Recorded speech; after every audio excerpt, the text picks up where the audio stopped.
अस्सलाम वालेकुम dear student, आज हम लेक्चर रिकॉर्ड करेंगे मल्टीप्लिकेशन ऑफ वेक्टर्स पे। यानी अब हम दो वेक्टर्स को मल्टीप्लाई करेंगे। तो वेक्टर्स में जब हम दो वेक्टर को मल्टीप्लाई करते हैं तो कभी हमें रिज़ल्ट स्केलर मिल सकता है, कभी हमें रिज़ल्ट वेक्टर मिल सकता है। तो इसका मतलब है मल्टीप्लिकेशन ऑफ वेक्टर के दो टाइप्स हैं। एक टाइप को हम कहते हैं वेक्टर प्रोडक्ट और एक टाइप को कहते हैं स्केलर प्रोडक्ट।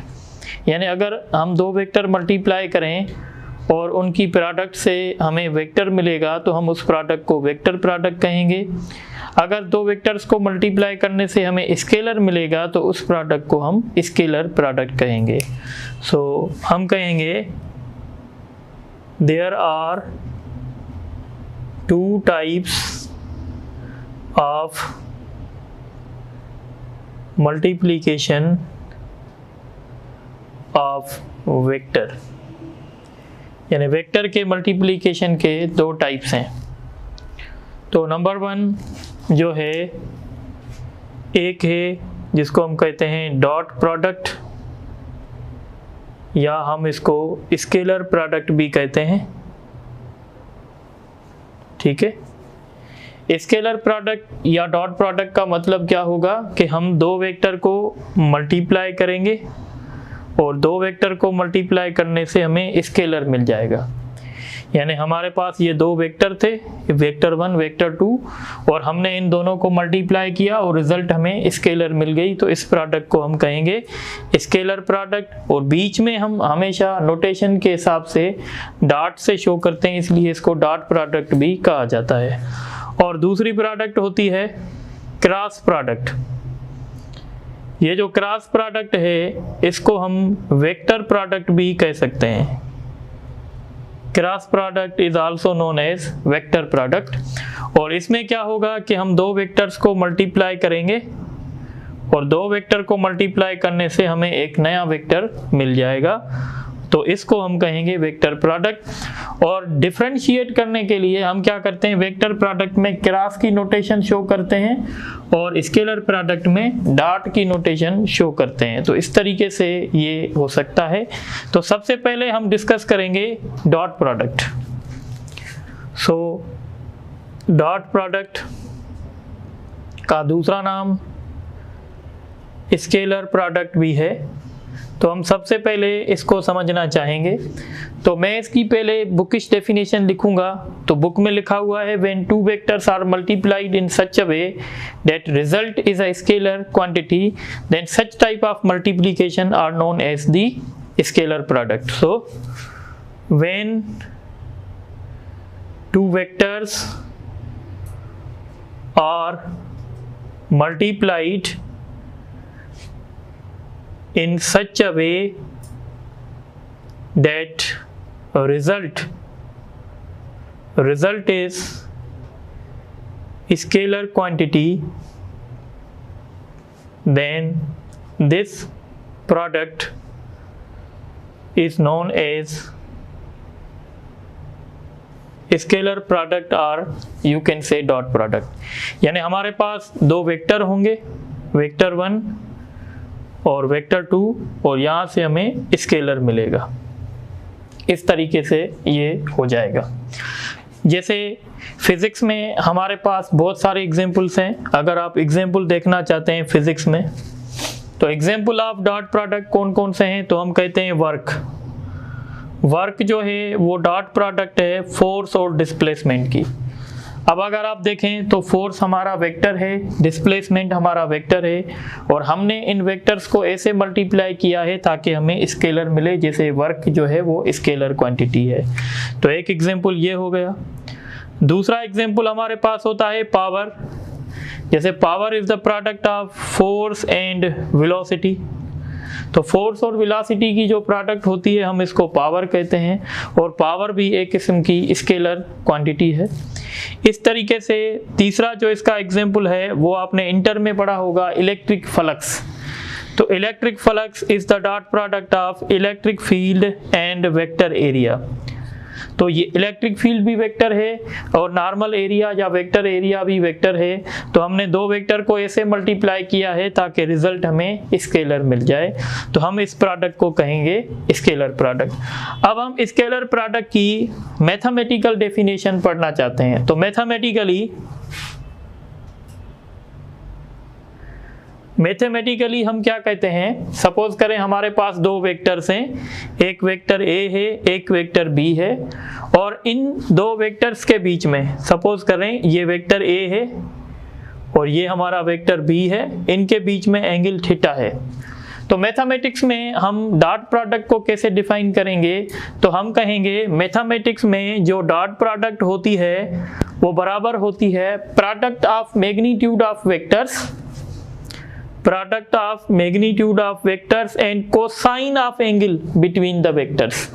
यानी अगर हमें ए डॉट बी निकालनी होगी, सपोज करें हमारा ए एक वेक्टर है और बी भी हमारा एक वेक्टर है, अब हम इनकी डॉट प्रोडक्ट निकालना चाहते हैं। तो हम इनकी डॉट प्रोडक्ट कैसे निकालेंगे, तो हम ए का मैग्नीट्यूड उठाएंगे, बी का भी मैग्नीट्यूड उठाएंगे और इनके बीच में कोसाइन ऑफ एंगल उठाएंगे। इन तीनों चीज़ों को आपस में मल्टीप्लाई कर देंगे तो हमें मिल जाएगी डॉट प्रोडक्ट। तो डॉट प्रोडक्ट को मैथमेटिक्स में हम कहते हैं it is the product of magnitudes of vectors and cosine of angle between vectors। ये इसकी मैथमेटिक्स में डेफिनेशन हुई, बहुत आसान है। It is the product of magnitude of vectors and cosine of angle between the vectors. तो ये एक सिंपल डेफिनेशन है स्केलर प्रोडक्ट की। अब यहाँ पे हम स्केलर प्रोडक्ट को in terms of rectangular components लिखना चाहते हैं। तो यहाँ पे मैं लिख रहा हूँ scalar product in terms of rectangular components. ठीक है, रेक्टेंगुलर कंपोनेंट्स यानी सपोज करें हमारे पास एक वेक्टर है ए और ये वेक्टर दिया जा रहा है ए एक्स आई ए वाई जे ए जेड के, ये एक वेक्टर हमें दिया जा रहा है। और इसी के साथ हमारे पास एक दूसरा वेक्टर है बी और वो दिया जा रहा है बी एक्स आई बी वाई जे प्लस बी जेड के। और अब हम इनकी डॉट प्रोडक्ट जो हैं वो निकालना चाहते हैं। देखें जो हमें वेक्टर दिए जा रहे हैं ए और बी, वो in terms of rectangular components दिए जा रहे हैं। जैसे आप देखें वेक्टर ए के ये कंपोनेंट्स हैं, वेक्टर बी के ये कंपोनेंट्स हैं। अब हम इनकी डॉट प्रोडक्ट कैसे सॉल्व करेंगे, तो याद रखिएगा जब हमें रेक्टेंगुलर कंपोनेंट्स में वेक्टर दिए जाएंगे तो हम उनकी डॉट प्रोडक्ट कैसे निकालेंगे, तो हम करस्पॉन्डिंग जो कंपोनेंट्स होंगे वो मल्टीप्लाई करेंगे। करस्पॉन्डिंग का मतलब ए वेक्टर का जो एक्स कंपोनेंट होगा वो बी वेक्टर के एक्स कंपोनेंट के साथ मल्टीप्लाई होगा।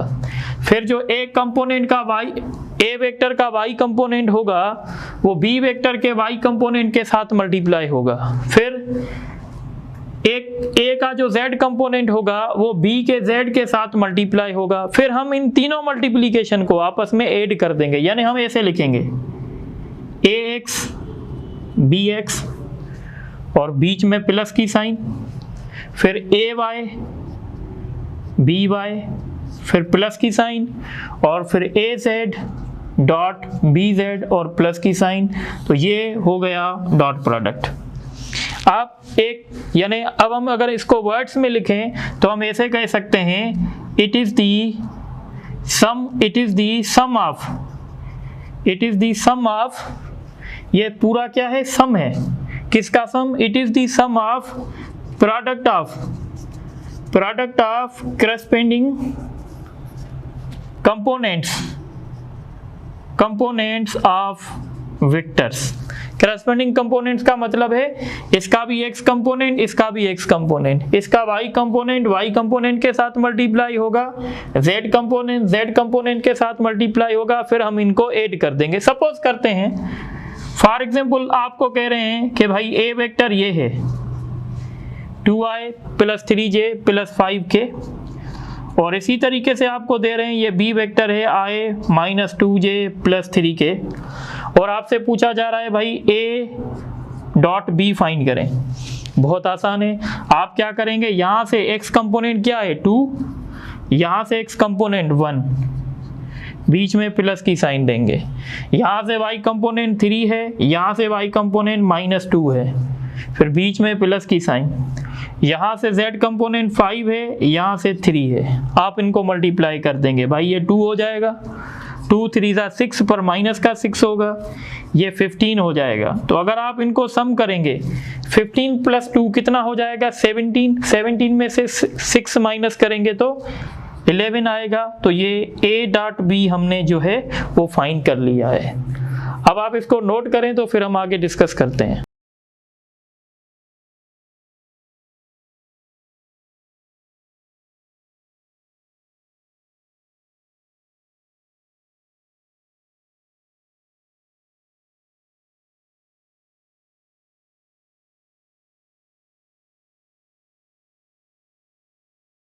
अच्छा, अभी हम शुरू करेंगे conditions of dot product. Dot product की कंडीशन कि भाई डॉट प्रोडक्ट कब मैक्सिमम होगी, कब मिनिमम होगी, कब ज़ीरो होगी, कब नेगेटिव होगी, तो ये सारी बातें अब हम डिस्कस करेंगे। तो सबसे पहले हम डिस्कस कर रहे हैं dot product of two vectors is maximum, कि दो वेक्टर की डॉट प्रोडक्ट मैक्सिमम कब होगी। अब अगर आप डॉट प्रोडक्ट को देखें तो डॉट प्रोडक्ट दो वेक्टर की किसके बराबर है, magnitude of A magnitude of B cos theta. देखें अब जो डॉट प्रोडक्ट का मैक्सिमम होना है वो डिपेंड करेगा इस थीटा पे, और आप लोगों को पता है कि cos थीटा का मैक्सिमम वैल्यू 1 होगा, और cos थीटा का मैक्सिमम वैल्यू 1 तब होगा जब थीटा 0 डिग्री के बराबर होगी। इसका मतलब है कि जब थीटा 0 डिग्री के बराबर होगी, यानी हमारे वेक्टर्स क्या होंगे, a and b are parallel. Basic lectures में मैंने बताया है कि जब दो वेक्टर्स पैरेलल होंगे तो उनके बीच में एंगल 0 डिग्री होगी, यानी जब a वेक्टर और b वेक्टर पैरेलल होंगे तो जो हमारी डॉट प्रोडक्ट होगी वो मैक्सिमम होगी, और मैक्सिमम डॉट प्रोडक्ट का फार्मूला हमेशा होगा magnitude of a magnitude of b। ये मैक्सिमम डॉट प्रोडक्ट है, क्योंकि हमने जब एंगल 0 रखेंगे तो cos 0 का वैल्यू 1 आ जाएगा, और तो ये हो जाएगा। और ये क्वेश्चन आपके पेपर में भी आ चुका है कि if a dot b is equal to a magnitude b magnitude then vector a and b are, तो ये वेक्टर आपस में क्या होंगे, पैरेलल होंगे। बात समझ में आ रही है। इसी तरीके से अब हम डिस्कस करेंगे dot product of two vectors is, ठीक है, पॉजिटिव। देखें डॉट प्रोडक्ट दो वेक्टर्स की पॉजिटिव कब होगी, तो हम कहते हैं जैसे कि भाई ये फर्स्ट क्वाड्रेंट है, यहाँ पे एंगल 0 से 90 तक, तो जब आपकी एंगल 0 और 90 के बीच में होगी तो आपकी डॉट प्रोडक्ट हमेशा पॉजिटिव होगी। तो इसीलिए हम कहेंगे कि जो हमारी थीटा है वो 0 और 90 के बीच में होनी चाहिए, यानी theta must be greater than 0 and less than 90। ठीक है, अगर दो वेक्टर के बीच में एंगल 70 डिग्री है तो हम कहेंगे इनकी डॉट प्रोडक्ट जो होगी वो जो है पॉजिटिव आएगी, पर अगर दो वेक्टर के बीच में एंगल 135 है तो हम कहेंगे इनकी डॉट प्रोडक्ट जो है वो नेगेटिव आएगी। इसी तरीके से condition number 3, dot product of two vectors is negative. दो वेक्टर की डॉट प्रोडक्ट नेगेटिव कब होगी, तो हम कहेंगे कि जब हमारी एंगल 90 से ग्रेटर होगी और 270 से कम होगी, 90 से ग्रेटर, 270 से कम, तो हमारी जो डॉट प्रोडक्ट है दो वेक्टर्स की वो नेगेटिव होगी, क्योंकि cos का वैल्यू नेगेटिव तब होगा जब वो सेकंड क्वाड्रेंट में हो या थर्ड क्वाड्रेंट में हो। तो इसीलिए हम कहेंगे जब हमारी एंगल 90 से ग्रेटर है और 270 से कम है तो इसके बीच में कोई भी एंगल होगी वहां पे डॉट प्रोडक्ट हमारी नेगेटिव होगी। पर इसमें कंडीशन याद रखिएगा, कंडीशन मतलब अगर कोई आपको कह रहा है कि भाई a dot B is equal to minus A minus magnitude of A magnitude of B, तो ये कंडीशन सिर्फ स्पेशल केस के लिए। स्पेशल केस मतलब यहाँ पे हमारा जो cos थीटा है उसका वैल्यू -1 है, और cos थीटा का वैल्यू -1 तब होगा जब एंगल 180 डिग्री हो। जब एंगल 180 डिग्री होगी तो हम वेक्टर को कहेंगे एंटी पैरेलल, यानी वेक्टर्स आर एंटी पैरेलल। तो जब हमारे वेक्टर्स एंटी पैरेलल होंगे उनकी डॉट प्रोडक्ट जो होगी वो -a मैग्नीट्यूड और b मैग्नीट्यूड होगी। इस तरीके से हम इसको कह सकते हैं। यानी आप थोड़ी सी बात ये याद रखें कि जब दो वेक्टर के डायरेक्शन अपोजिट होंगे उनकी डॉट प्रोडक्ट नेगेटिव आएगी, जब दो वेक्टर के डायरेक्शन सेम होंगे उनकी डॉट प्रोडक्ट जो है वो हमेशा पॉजिटिव आएगी।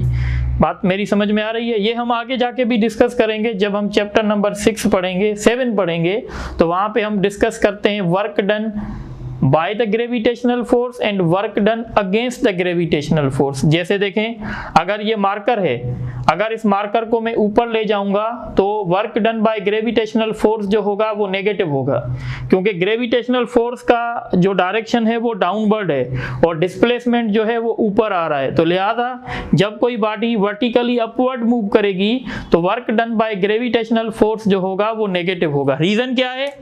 रीजन ये है कि नीचे ग्रेविटेशनल फोर्स होता है और ऊपर डिस्प्लेसमेंट आ रहा है, तो ग्रेविटेशनल फोर्स और डिस्प्लेसमेंट के बीच में एंगल 180 डिग्री हो गई। इस केस में जो हमारा वर्क होगा वो नेगेटिव होगा। पर जब कोई बॉडी वर्टिकली डाउनवर्ड मूव करेगी, इस केस में जो ग्रेविटेशनल फोर्स वर्क करेगा वो पॉजिटिव करेगा। क्यों? देखें, ये डायरेक्शन किसका है? ग्रेविटेशनल फोर्स का, और यही डायरेक्शन किसका है? डिस्प्लेसमेंट का। दोनों का डायरेक्शन अब सेम हो गया।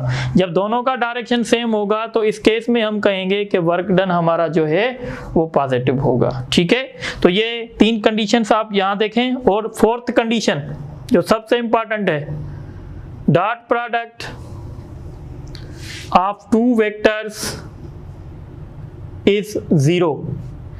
डॉट प्रोडक्ट 2 वेक्टर की 0 कब हो सकती है? तो देखें, डॉट प्रोडक्ट का जो फार्मूला है वो a dot b is equal to magnitude of a magnitude of b cos theta. अब प्रोडक्ट में हम ये उसूल पढ़ते हैं कि अगर इन तीनों में से कोई एक वैल्यू भी 0 होगा तो हमारा पूरा रिजल्ट 0 आएगा। यानी यहाँ पे 3 पॉसिबिलिटीज हैं। एक पॉसिबिलिटी क्या है कि आपका a जो है नल वेक्टर हो सकता है, यानी a इज नल वेक्टर। ये ऑप्शन नहीं है, मैं इसको ऐसे लिखता हूं, a आपका नल वेक्टर हो सकता है। दूसरी कंडीशन ये है b is null vector, b भी आपका नल वेक्टर हो सकता है। तीसरी कंडीशन ये है, सपोज करें अगर मैं कहता हूं a जो है वो नॉन जीरो वेक्टर है, b भी जो है नॉन जीरो, मतलब ये नल वेक्टर नहीं है, फिर भी उनकी डॉट प्रोडक्ट 0 है, तो इसका मतलब होगा कि ये cos थीटा का वैल्यू 0 आ चुका है। और cos थीटा का वैल्यू 0 किस एंगल पे होता है? 90 डिग्री पे। तो हम कहेंगे या तो इनके बीच में एंगल जो है वो 90 डिग्री है, यानी हम कहेंगे कि vector a is normal. Normal means perpendicular, means हम कहेंगे कि a जो है वो नॉर्मल है b के साथ, या हम कहेंगे a जो है वो b के साथ क्या है? परपेंडिकुलर है। तो 2 परपेंडिकुलर वेक्टर्स की डॉट प्रोडक्ट हमेशा 0 आएगी और 2 पैरेलल वेक्टर्स की डॉट प्रोडक्ट हमेशा मैक्सिमम आएगी। इसी बात को समझते हुए हम एक बात और डिस्कस करेंगे, इसको कहते हैं self scalar product. What is self scalar product? तो जब हम किसी वेक्टर को अपने साथ ही मल्टीप्लाई करते हैं तो इसको हम कहते हैं सेल्फ स्केलर प्रोडक्ट। यानी ये समझें वेक्टर v है, वेक्टर v को वेक्टर v से मैंने मल्टीप्लाई किया तो उसूल क्या है, पहले वेक्टर का मैग्नीट्यूड, दूसरे वेक्टर का मैग्नीट्यूड और cos थीटा। आपको पता है हर वेक्टर अपने साथ पैरेलल होता है, यानी वेक्टर v के साथ पैरेलल होगा, यानी इनके बीच में एंगल 0 डिग्री होगी। तो फाइनली जो v डॉट v होगा वो v स्क्वायर के बराबर होगा। यानी सेल्फ स्केलर प्रोडक्ट जो होगी वो हमेशा स्क्वायर ऑफ मैग्नीट्यूड के बराबर होगी। सपोज करें अगर मैं कहता हूं एक वेक्टर का मैग्नीट्यूड 3 है तो उसकी सेल्फ स्केलर प्रोडक्ट कितनी बनेगी, तो आप क्या करेंगे, उस 3 का स्क्वायर करेंगे, मींस वो 9 बन जाएगी। बात समझ में आ रही है। अब यहां से हम सीख सकते हैं, देखें i डॉट आई क्या होगा, तो भाई i यूनिट वेक्टर है तो हम क्या करेंगे, हमें पता है कि i डॉट आई जो होगा वो 1 का स्क्वायर होगा, क्योंकि i जो है वो यूनिट वेक्टर है और उसका मैग्नीट्यूड 1 है। तो अगर हम 1 का स्क्वायर करेंगे तो रिजल्ट क्या आएगा, 1 आएगा। इसका मतलब है i डॉट आई 1 के बराबर है। इसी तरीके से j डॉट जे जो होगी ये भी 1 के बराबर होगी। इस तरीके से k डॉट के भी जो होगी वो भी 1 के बराबर होगी। पर अगर हम ये बातें डिस्कस करें i डॉट जे, तो आपको पता है i j के आपस में म्यूचुअल परपेंडिकुलर है। जब हम i डॉट जे करेंगे इसका मतलब है i और j के बीच में एंगल जो है वो 90 डिग्री है। जब i और j के बीच में एंगल 90 डिग्री है तो इसका मतलब है डॉट प्रोडक्ट क्या आएगी, 0। i डॉट जे 0 होगी। इस तरीके से j डॉट के again 0।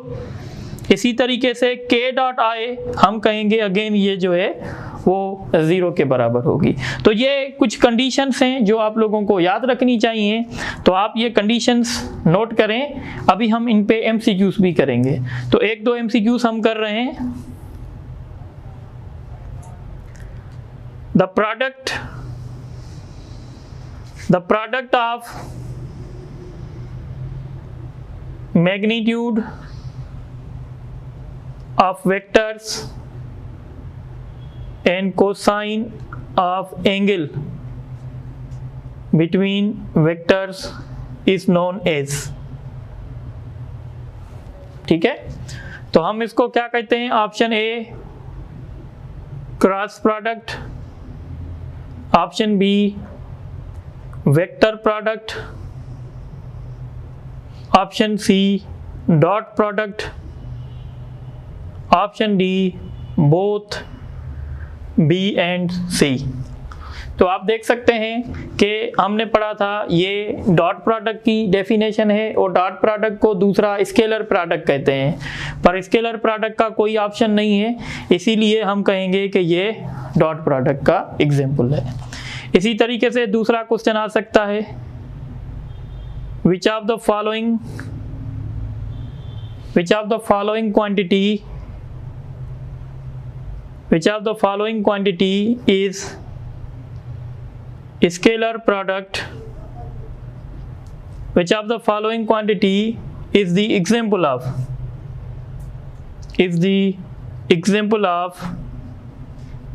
scalar product?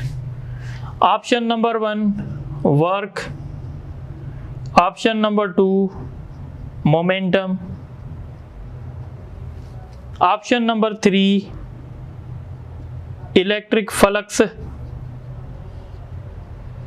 option number 4 force, या ऑप्शन नंबर 4 को हम कहते हैं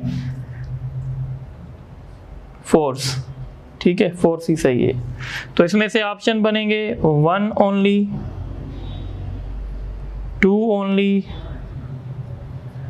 1 and 3, 1, 2 and 3। तो थोड़ी देर पहले मैंने आप लोगों को बताया था कि भाई वर्क जो है वो डॉट प्रोडक्ट का एग्जांपल है, फोर्स और डिस्प्लेसमेंट का। मोमेंटम ना वेक्टर प्रोडक्ट है ना डॉट प्रोडक्ट है, क्योंकि momentum simply multiplication of a scalar with the vector है, तो हम इसको ना डॉट प्रोडक्ट में काउंट करेंगे ना हम इसको क्रॉस प्रोडक्ट में काउंट करेंगे। इलेक्ट्रिक फ्लक्स डॉट प्रोडक्ट है इलेक्ट्रिक फील्ड की और वेक्टर एरिया की, तो हम कहेंगे हमारा ऑप्शन नंबर 1 और ऑप्शन नंबर 3 जो है वो ठीक है। इसी तरीके से फोर्स भी multiplication of scalar with vector है, तो हम इसको भी कंसीडर नहीं करेंगे, यानी 1 और 3 होगा। ठीक है, अब एक और एग्जांपल देखते हैं। ठीक है, the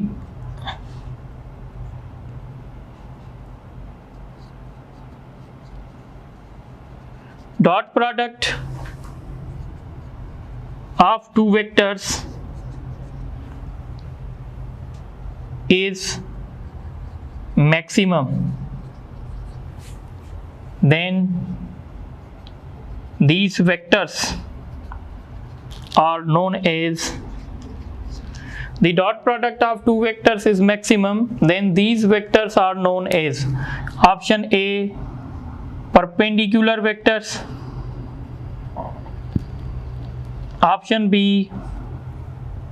unit vectors, option C parallel vectors, option D normal vectors, option E both A and D. तो आप लोगों को पता है कि डॉट प्रोडक्ट दो वेक्टर की मैक्सिमम कब होगी, जब दो वेक्टर आपस में पैरेलल होंगे, यानी उनके बीच में एंगल 0 डिग्री होगी। तो आप इसको नोट कर दें, तो फिर हम दूसरे भी एमसीक्यूज डिस्कस करेंगे।